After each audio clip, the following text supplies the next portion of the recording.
Good evening, everyone, and welcome to the Monday, May 9th, 2022 Maplewood City Council Manager Workshop. City Clerk Sint, could you please do the roll call for us? Councilmember Villavicencio. Here. Councilmember Cave. Here. Councilmember Juniman. Here. Councilmember Knudsen. Here. Mayor Abrams. Here. Thank you very much. Council members, is there a motion to approve the agenda? Motion approval. Second.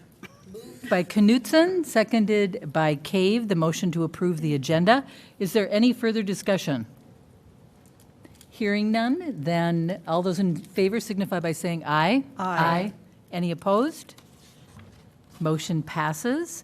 We have no unfinished business. We have one item of new business that I think I'm speaking for the council. We are very excited to hear this presentation. It is concerning our single-family rehabilitation program, and we have tonight with us, Mr. Thompson, you're going to tee this off, but we have University of Minnesota students presenting to us. I see your names on here. Kristen Eldridge, Mara Wiedensee, I tried. Libby Logsden and Lucas Foley tonight they're going to be presenting to us. So, Mr. Thompson, do you want to tee this up for us, please? Certainly, Mayor and members of the council. So certainly you're aware of kind of the genesis of this project. Dates back actually to 2019 when we first started doing some of our strategic planning around economic development initiatives. And I think that's where the start of an idea of launching a single-family rehab, acquisition and rehab and resale program first came to be.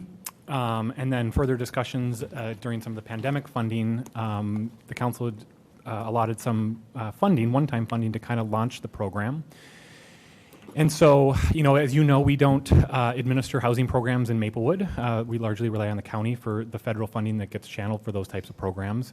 And so we wanted to kind of take a unique and innovative approach to studying this issue and engaging with the University of Minnesota and the graduate students and some of the coursework that occurs there to help us do some of the background research and program development, policy considerations, whatnot for the program.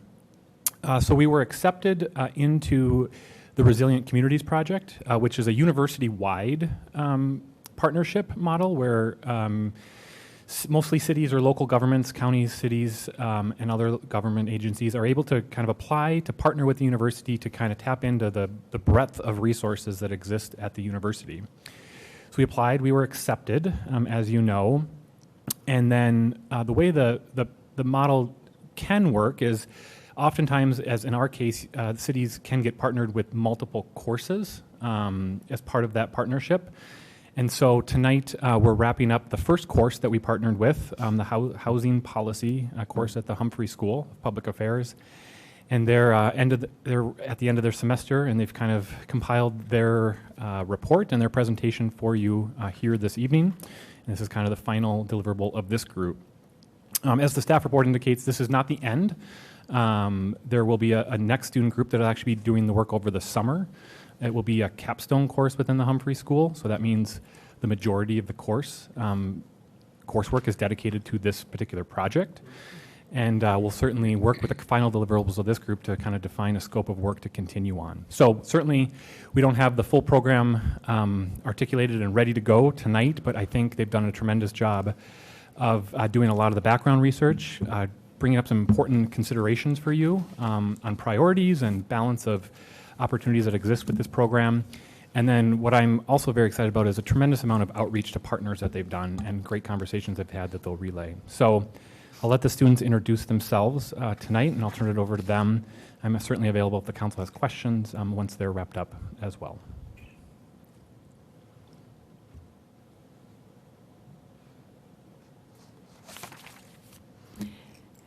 Good evening and welcome to the Maplewood City Council Workshop.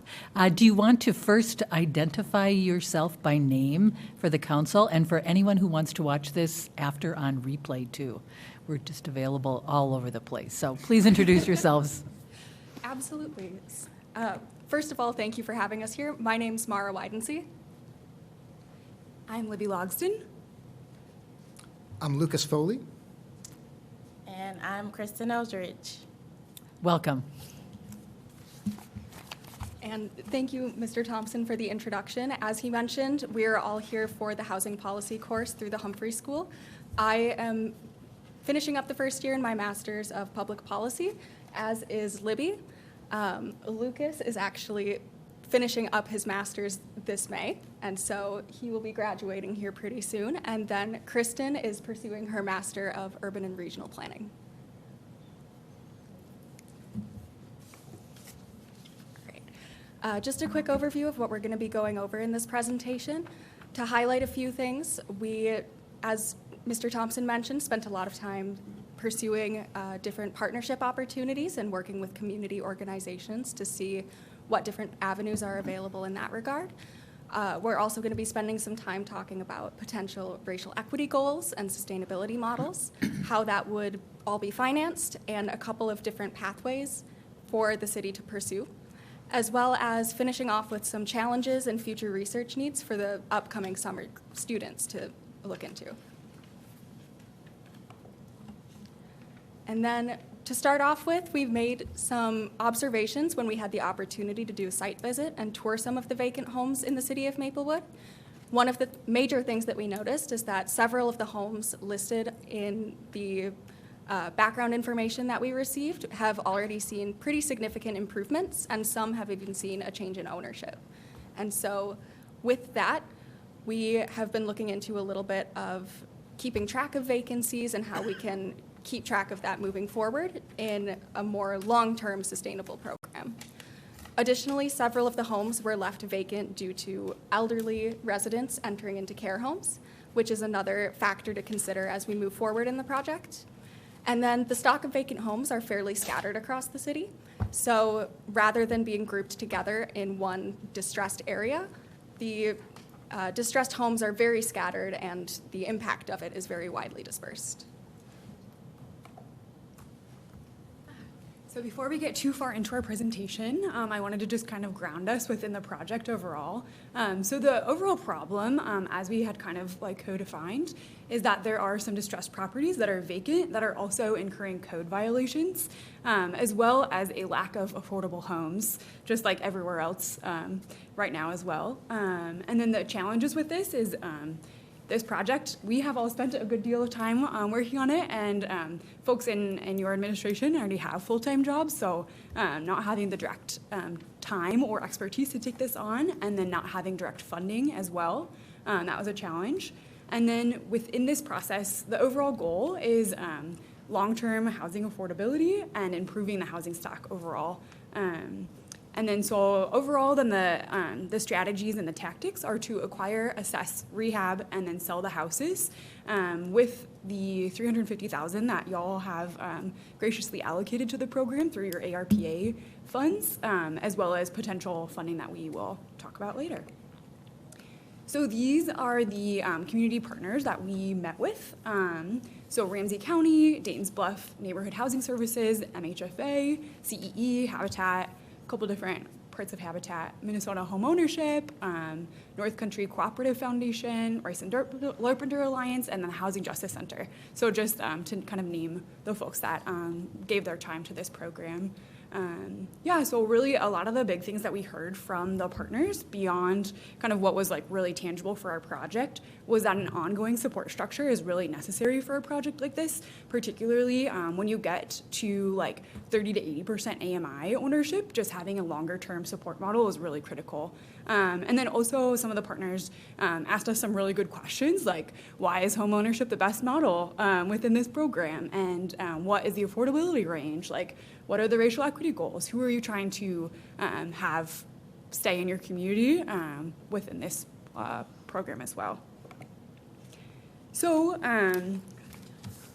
within kind of like our initial part of this project, we identified that we needed a more up-to-date list of the houses to quantify just like what kind of the total dollars were needed and all of that good stuff, which will be increasingly important for the next group, I believe. And then we feel that the current owners, if they want to, should have the first chance of partnership, particularly if they had to leave for financial reasons. And then number 3, the light blue, that's like our main meat and potatoes, I guess, in the presentation that we'll get into. But then also, since we did see that 10 of the 12 houses that we saw within the tour had been purchased and like flipped already, we do think that having a like prevention of future homes and then a pipeline of kind of the particularly the community of like the elderly population that is going into a different type of housing situation, of really being able to get at that portion of the housing stock is going to be important as well. Just because we didn't see that the housing, the stock of vacant homes was as great as we had initially anticipated.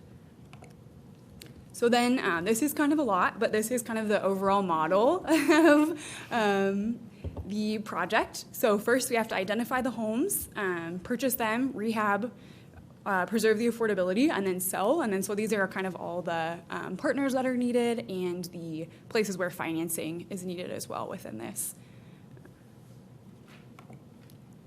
And then I'll turn it over to Lucas. So the sort of first step we did in our research was to look at existing models around the Twin Cities area and to some extent around the country. Many cities, counties, states already have programs in place with similar goals. The existing models that exist for a sort of purchase and sell, we found some in really fairly comparable sort of peer cities in the area. Two that seemed like they might be relevant were New Hope's Scattered Site Housing Program and Roseville's Housing Replacement Program. And they're very similar. In both cases, the city's Economic Development Agency has a program to purchase distressed homes and then either sell them to a buyer just on the private market at market rate, or to a developer, in which case is usually for that purpose to demolish the existing home and rebuild. Something notable about these programs is that by selling at market rate, they seek to minimize the costs to the city to try a path of most efficiency, but it varies from some that focus more on equity goals. A different type of program, which may not apply to all the same homes, but certainly some, is programs that seek to aid homeowners in rehabilitating their own properties. Some examples we found of that included Renew Detroit and the Milwaukee Home Buyer Assistance Program. In both cases, I believe they used ARPA funds, and they tried to provide seniors, disabled homeowners, homeowners in poverty, others that might have difficulty funding or executing their own repairs with either a forgivable loan or just direct assistance in rehabilitating their homes. In one case, the city provided the repair services themselves by hiring out a contractor. In the other, the homeowner was responsible. But in both cases, ownership change wasn't part of the program. And then finally, there were many different nonprofit models. One type of model was a land bank, in which case usually large amounts of properties that are vacant or distressed are purchased and usually then sold to low or moderate income groups with often novel financing products to help them afford it. And while not all of these apply to every home in this situation, owner rehabilitation may not apply in the case where an owner can't be located. The partners and programs we found to be most suitable, which we'll get into towards the end of the presentation, often had some combination of these characteristics.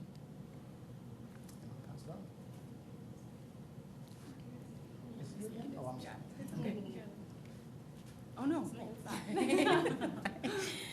Okay, thank you. So the things that I looked at for the presentation are racial equity and sustainability, and I'm like really big into quotes and looking for different things that have meaning, and one of the ones that I found were persistent racial disparities must become an artifact of our history rather than a limit on our future vitality. And that was something I found in the Met Council's paperwork. And there are 3 different areas that I'm going to go over. One is the equity goals that are in the comprehensive plan, the affordability issues, and working on decreasing home ownership gaps in Maplewood. For equity goals, the comprehensive plan had goals of having homes of different sizes, accommodating larger families, sustaining the families that are ages 35 to 44. This particular age group is moving out of Maplewood at an alarming rate. And so to accommodate those families, it's important to try and build larger families, rehab the homes to a larger aspect so that you can keep those families in Maplewood. And this is also an opportunity to deconcentrate poverty with some of the other programs that we're going to be introducing today, to work on those people that are in that 30 to 80% AMI, try and help those folks become homeowners and try and deconcentrate the poverty that exists in Maplewood. It's kind of like cornered in like different areas like Gladstone, these different areas of Maplewood where the poverty is really pushed together, and like to kind of break that up, I think it's important to try and move those folks to different living situations. And also in the comprehensive plan, it listed that Met Council's projected that 510 affordable units will be needed by 2030. So moving another way to move Maplewood to that goal is to continue to produce affordable units. In Roseville, they have already addressed affordability by building 288 units, and they also have this program where they are rehabbing homes. And so neighboring cities are addressing the issue already. And also, as folks move out of the center of the city because it's getting too expensive, Maplewood will have to accommodate that population as well. And the League of Women Voters also suggested in their affordable housing study that you maintain and improve the affordable housing in the city. There are like a number of things that it went over in the housing study as well, but that was kind of like a big piece of it. And as far as decreasing homeownership gaps, partnerships with YMCA, the Karen Org of Minnesota, Philippine Center of Minnesota, these type of organizations, just to like survey them and find out like how Maplewood can address their homeownership rates. And this is also an opportunity to avoid private landlords from snatching up the properties and further deteriorating them. There's a serious problem across the Twin Cities with deteriorating homes. So, yeah. And, how you go forward? That big middle button. Okay. Other way. Here, this one. This one. Oh, sorry. There we go. Good, Okay. yeah. And this is a disparity for home ownership. Obviously, like the populations of minorities are not that huge here. But 60%, in the most recent decennial census, white folks are 60% of the population, but they hold 70% of the homeownership. Can you Here- identify, please, what area is this pie chart covering? Is it only Maplewood? Is Maplewood. it the metro area? It's Just Maplewood. Maplewood. Okay, thank you. Yeah, this is from the Met Council's website Okay. also.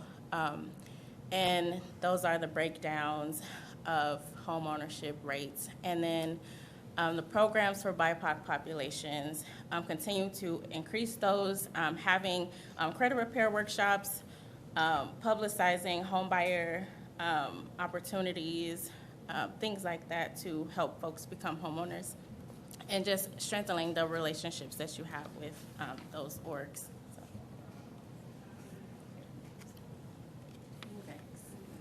Oh, no. Okay. Okay, so for sustainability, this was like a big thing to retire coal plants by 2035, which seems really aggressive.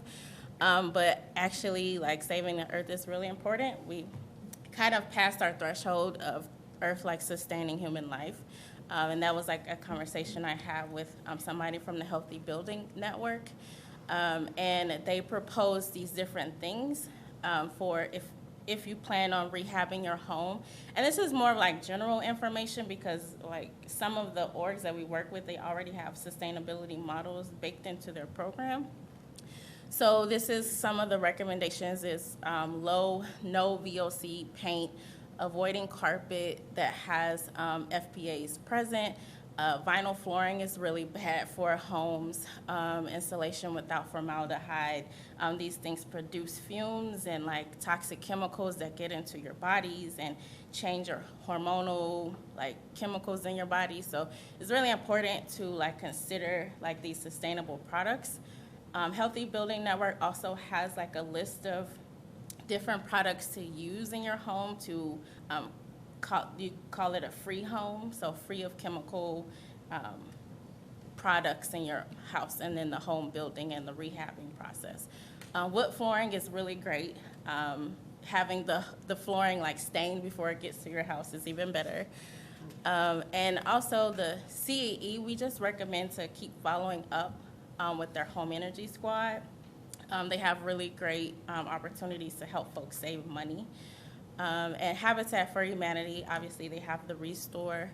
And some of the things that they practice are low flow toilets, preserving waterways, energy efficient lighting, airtight insulation, and sealing. So, thank you.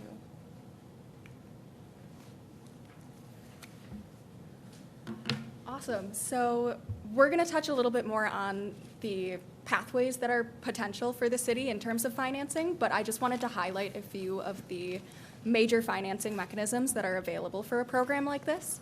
So first of all, Ramsey County offers quite a few different funding pathways for projects that rehabilitate housing units that are single family and that are aiming to be affordable, particularly under their 2022 Inclusive Housing Development Solicitation. They have an application available for ARPA funding, HRA funding, and a couple different places where you can submit just one application and they'll consider the City of Maplewood's project for all of those different funding sources. And so we are recommending to maintain communication with Ramsey County over this. And similarly, the Minnesota Housing Finance Agency offers a community homeownership impact fund, which does a very similar thing. They take applications on an annual basis to rehabilitate vacant homes, to put them back out on the market with affordability in mind. And to address some of the equity goals that Kristen just mentioned, the majority of beneficiaries of rehabilitated homes under the MHFA Impact Fund are new home buyers of color.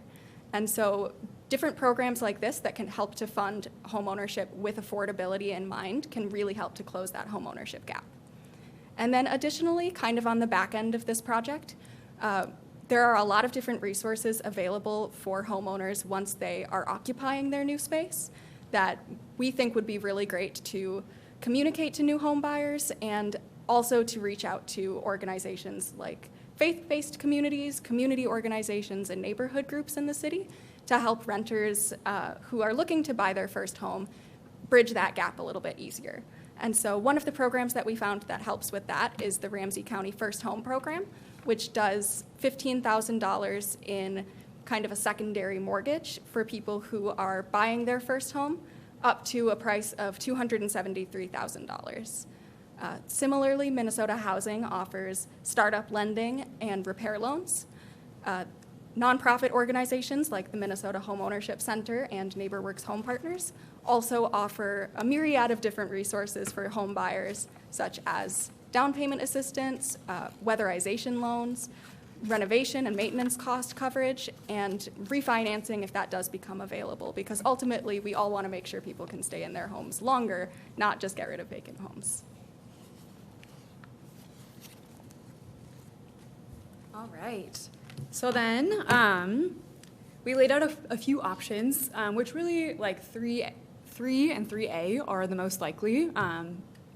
Option 1 is really just like city-led, city-financed, city-led, and then applying for financing applications. But really, like, what you want to go for is having a partner organization, because really a lot of the partners do a lot of the like all of the compliance work, the applications, pretty much everything is like very kind of neatly packaged within that. So that's really what we are recommending. That's our real recommendation, is finding a partner organization, and then potentially there's one of the 2 main partner organizations that we're recommending does have a land trust built into their model as well. And so then a land trust is a little bit different than the land bank that Lucas mentioned earlier. A land trust is more basically a land trust owns the land under the house. And so then when the person goes to sell, then they receive all of the investment like that they put into to improve the property, and then 25% of like the increase in the price, and then the 75% goes back into the affordability of the house, so then it stays affordable. It resets every time it's sold, and it is like the contract lasts for like 99 years. So it really ensures affordability for the long run. So that's a really good option. And the partner, which I'll tell you in the next slide, they run that all themselves also, so then y'all don't have to be like involved in that process on a go-forward basis. But we do really recommend getting below 80% AMI, and like Kristen and Mara mentioned earlier, accommodating bigger family sizes. We're hearing that a lot, as well as potentially if a house is a good option of creating a duplex, so then folks can have kind of a wealth building strategy as well. So then our two main recommendations, and we could not choose between the two of them, so good luck deciding, and/or the next group. So we have Dayton's Bluff Neighborhood Housing Services. So I don't know if y'all are familiar, but they were created in 1980 as kind of like a go-between between the government, residents, and just kind of the community in general. So they mainly serve the Dayton's Bluff neighborhood as well as the Payne-Phelan area. They do have a couple of projects currently in Maplewood, one on a house and then one on a like a mobile home. I think it's just one as well on that front. But yeah, so they're smaller. They have a staff of 4 people, but they do all the financing, the compliance, the construction. They have like a long list of contractors that they use that are all like MHFA and like the funding source approved. And yeah, they're local. They're community adjacent, and they do work here as well. And they sell their properties generally just like on the open market with the within the terms of whatever funding that they got. So it's usually between 80 and 115% AMI. And then Habitat is the other organization that we are putting forth to recommend, and there are actually 2 branches within Habitat that you could work with. So there's like kind of the regular Habitat stream, and or A Brush with Kindness, which A Brush with Kindness was initially set up to help folks that, as they're getting older, to ensure that they can stay in their homes, like adding grab rails and just like ramps and things, just so folks can stay in their homes. But they're kind of rebranding a little bit and kind of doing this distressed home model more full-time. So you have a couple options within Habitat. It is a large organization. There's like a specialty team for each of these divisions. Habitat has the land trust, so that's kind of just baked within their model. And their average home that they sell is at 50% AMI, so it's a bit lower than Dayton's Bluff. And they do also provide the longer term support that we had kind of mentioned earlier that was really helpful. And then another kind of like good or bad thing, I guess, is that if the house is sold within 5 to 10 years, then Habitat has the first look, I think is what they called it. I don't know if I wrote it down, but so basically they have the first right to purchase again and then ensure that it stays within the affordable market as well. Yeah, so those are our 2 main recommendations, and then CEE is also just a great organization for more sustainability focused things, but both Dayton's Bluff and Habitat have kind of their own sustainability program within their program already. And I should mention that Habitat is the largest Energy Star builder in the state of Minnesota, so that's they have that on their side as well. But yeah, so then kind of just kind of to wrap up, some of the challenges that we faced, where it was hard to find financing before individuals owned the house. There's a ton of financing for after like individuals own the houses, but to have it from a city perspective, it's really Ramsey County and MHFA, as Mara mentioned earlier. And then really balancing kind of equity and sustainability within just everything costs money. And so when you, affordability costs money, ensuring that you're using good products, like as Kristen mentioned, it all costs money. So then, yeah, market and funding constraints. And then really, I think we're all kind of grappling as we are learning about housing policy of wealth building versus like kind of the stability of housing in general. And then moving on to the future, the next project that's coming down the pipeline. So really the things that we see the future project goers needing is an updated list of the vacant homes. Really, from what we are seeing, it's going to be really important to start having kind of numbers to figure out what is really going to be needed from like how far the 350K is going to go, just all the planning for what is needed, as well as before you can apply. Well, you don't have to secure control of the houses, but if you have the control of the homes prior to your application, it's higher likelihood of success within that. So it's pretty important. Our partners stress that it is important to have control of the houses, and that doesn't necessarily mean you have to own it, but just that you have a contract that if you get the funding, then you can purchase the home from there. And then, deciding on the partnering orgs, that's going to be important as well. So good luck again on that. And then, application materials. Most of the applications are in the spring. And really, if you pick a partnering organization, I think they'll do most of the heavy lifting within that too, but it's just good to kind of have those timelines in mind. Are there any questions? Thank you all for that presentation. I'm sure council members will have questions. Councilmember Knutson has a question. His light is on. Well, thank you very much. That was stimulating. It gives us a lot of hope that there's a plan out there that we can wrestle. I just wanted to, you mentioned along the way of concern about these going to developers. What is the experience with that? I mean, it sounds like, acquire these things so we can steer them in our long-term plan. Is that kind of what you're thinking? To avoid, commercial developers to. Yeah, what I was saying, like when what we're experiencing on the north side of Minneapolis is a lot of the homes are getting swept up by private corporations, namely Havenbrook, and a lot of the homes have been rented out for many years with no maintenance. Many folks have flooding basements, have pests running throughout the house. Most of the appliances are broken or they're like breaking, and over the years there's like a lot of deterioration of the homes.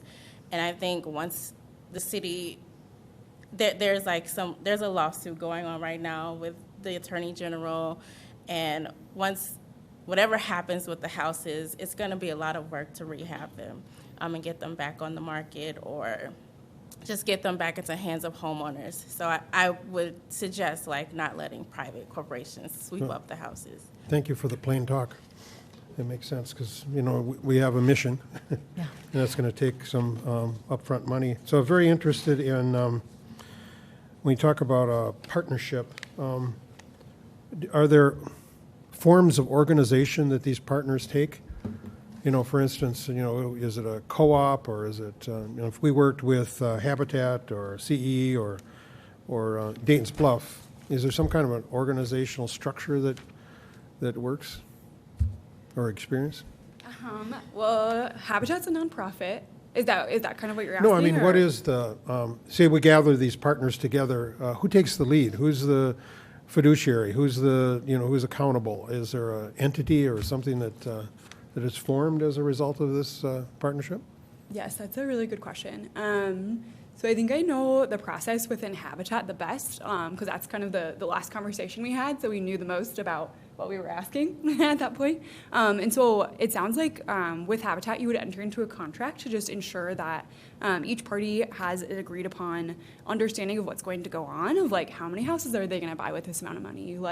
I know, I think within the Roseville project, they're seeing that they need upfront seed funding of $83,000, just as an example. But they, it would be a contractual agreement, and I would guess that with Dayton's Bluff, it would be similar.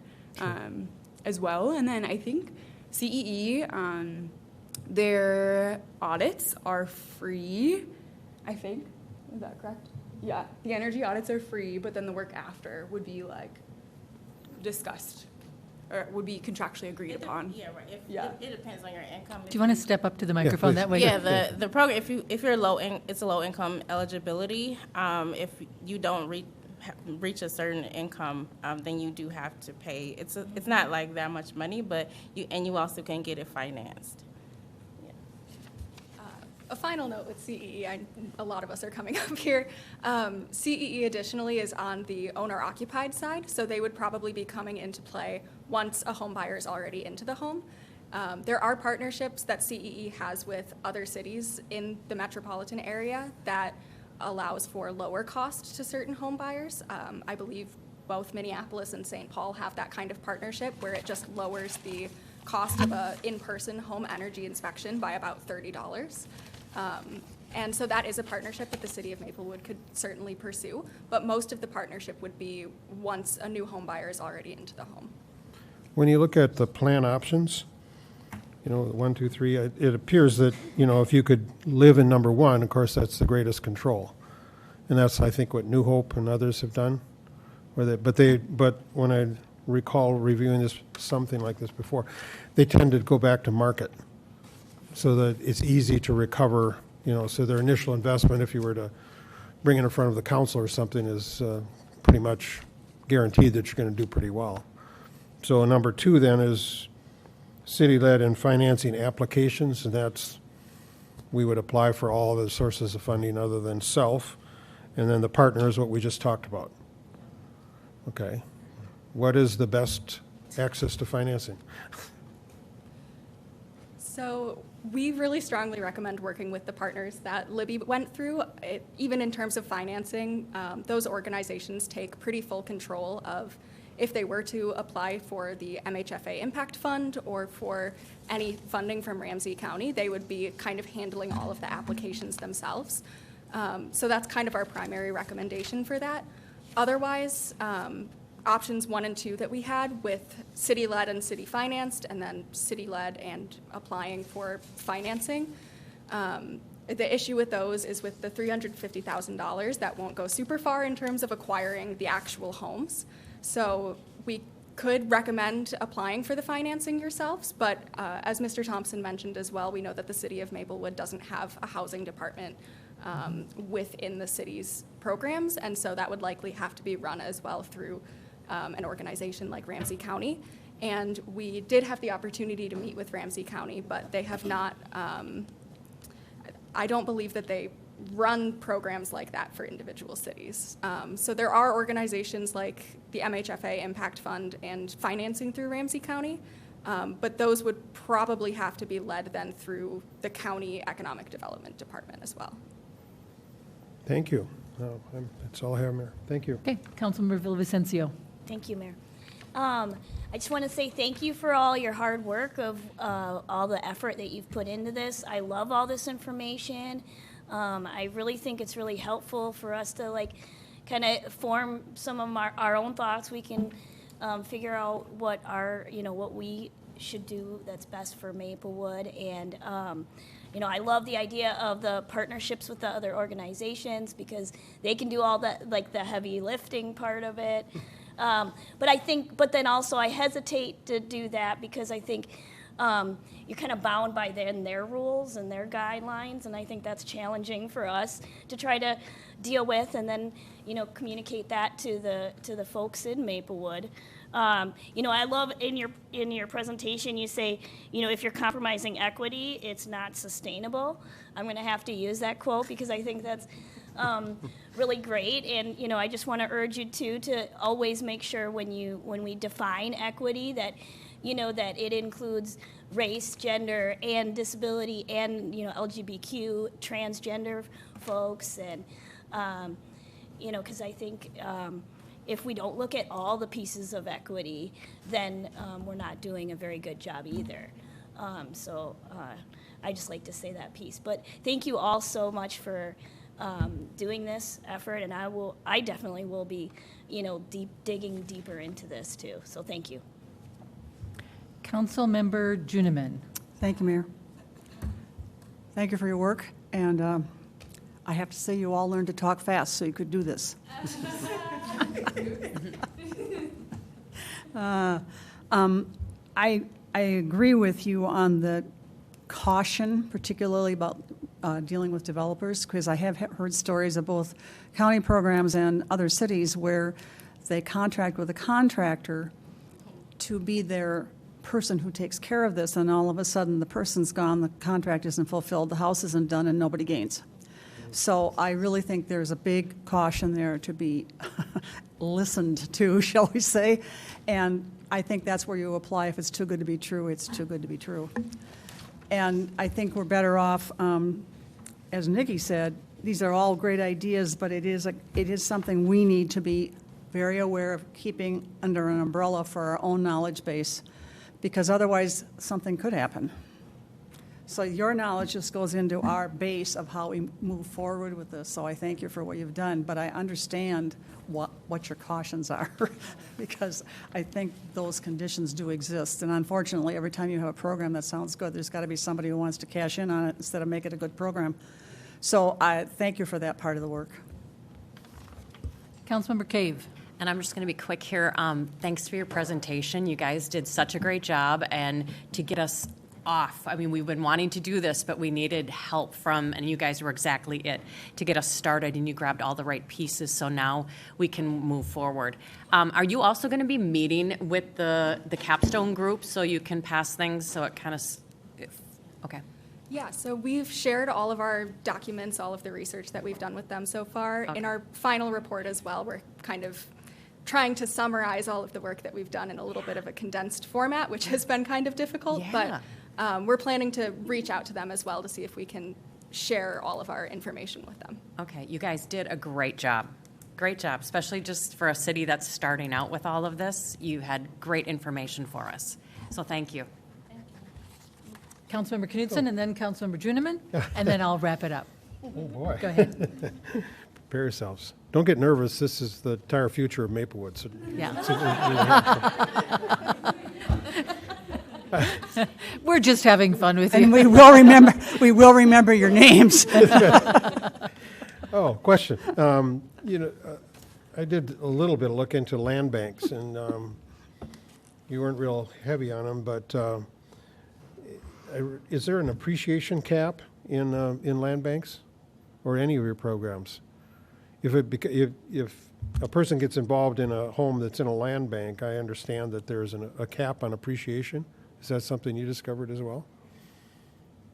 Apparently not. I didn't look specifically into landings, but with a land trust, I don't believe there is an Oh, okay. appreciation cap, but I do know that it does protect folks too if there's a downturn in the market. So then, if there's a downturn, then the land trust takes the 75% fall. Okay. So I don't believe that there's an appreciation cap.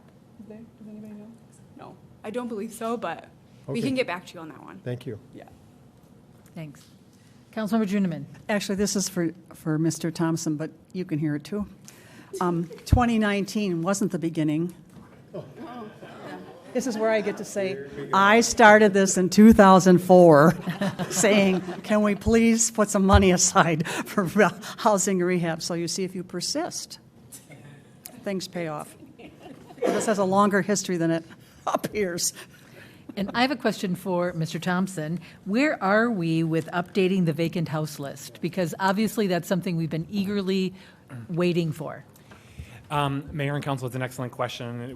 We talked a lot about this when we were meeting. It's a challenge that we have because there's no go-to data source for determining vacant properties in Maplewood. And so what we've relied on is our code enforcement staff becoming aware of them as they deal with nuisance properties, code enforcement issues, and they're not getting responses because the homes are vacant. So I think that's an important piece on the future research question is like, how do we build that? We can certainly, I know with Paul Tina stepping into that role, we've kind of tasked him with kind of keeping his eye on ones that he becomes aware of. But I think the next group, one of the key things we want to look at is what's a longer term model for kind of monitoring and keeping it up to date so we know of these homes, as well as the student said, preventing vacancy on the front end so that we don't have these properties become problems to which we have to require the investment in. So there's no like easy Sure. place to go to get the list updated, but we're certainly working on the code enforcement side as we always do to keep that list updated. Have you looked at tax foreclosure properties We- and included those as well? Yes. And I do know that we get information about utility usage. That might be another source for vacant homes. For sure. Because I think every council member probably can name at least one vacant home that we are aware of in our community. And we're not unlike many other communities where they're vacant for a number of reasons. And, you know, I think I can speak for the council that our goal is to try to get those homes back into the possession of a family, to help them build wealth, to, you know, really rejuvenate neighborhoods and not have those vacant homes in our, you know, in our neighborhood. So this is really very exciting. I have to say, it was really fun to see the energy of graduate students and how passionate you were about this project. We are all very passionate about it, and we can't wait to get started. We just want to make sure that we have all of the information so that we can do this right, because we really do want to work on this scattered site housing in our community. So thank you very much.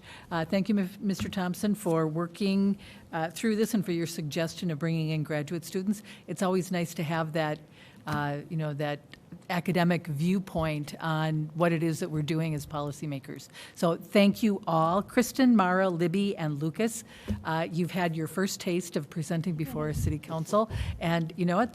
Will always be on our website.